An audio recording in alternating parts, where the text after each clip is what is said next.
lakad-lakad.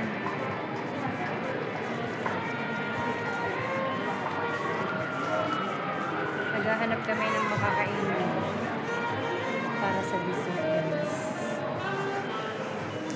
Dito kami sa Mandalaki. Unay nga mo kong lalaki. Tagal mag-shopping na nga mo kong babae. Kami tapos na mag-shopping.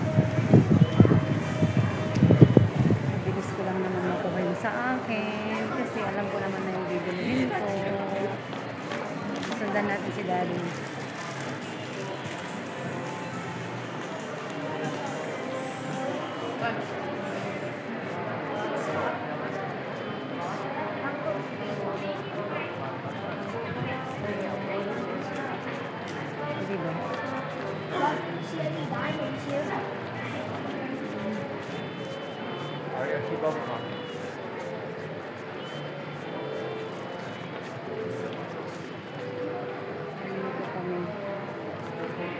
Wait a while, babe.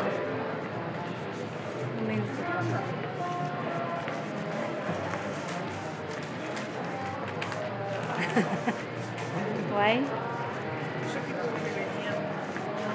Mahaba-haba kaya itong nilalakad namin ito, guys.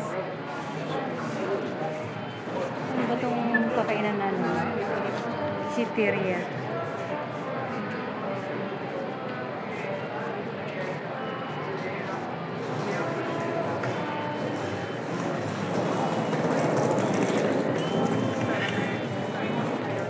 Lakad, lakad. Woo! Tayo natin sila din mag-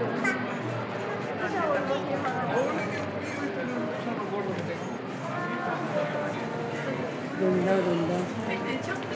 Cheers. Sarap kasi yan. Palo down daw. Maraming mabibili dito. Oo, doon kami sa McDo. Nakita niya yung McDo.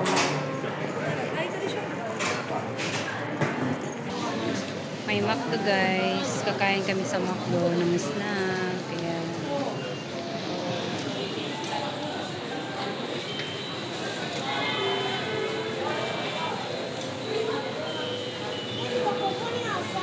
crowded kasi. Lakad ng lakad yung mga Japanese.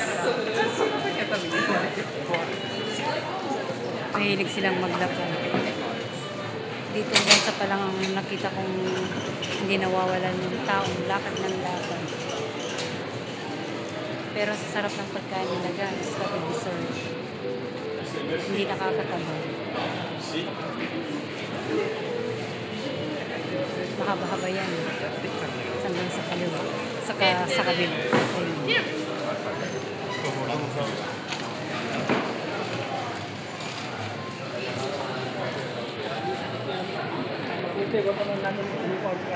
Halo-halo yung tao dito, guys.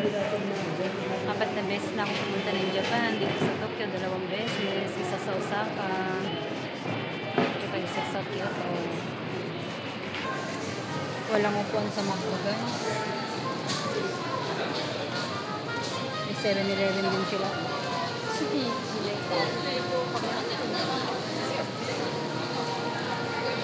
Hilig talaga ako sa mga matatanda dito. Independent sila.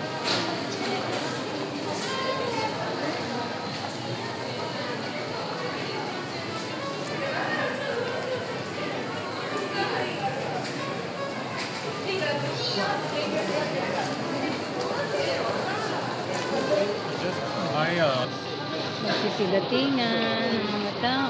Gusto ko lang makita yung mga nagsisilakad-lakad na pagkapunta.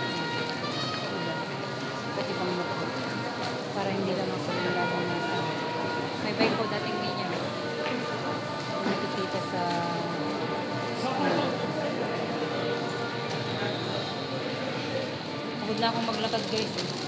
Kaya mag-stay na lang ako dito. Kunin ko yung mga dumadaan-daan. Pwede. Para ano lang.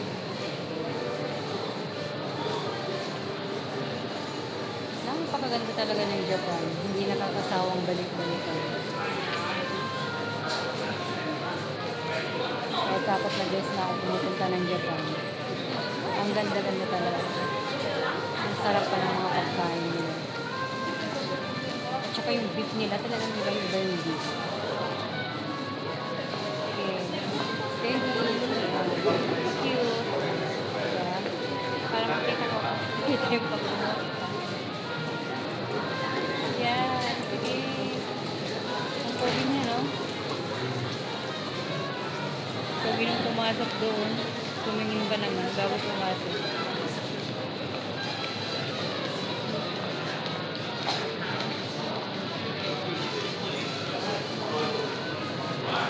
Okay na. Okay, magbabawi na guys.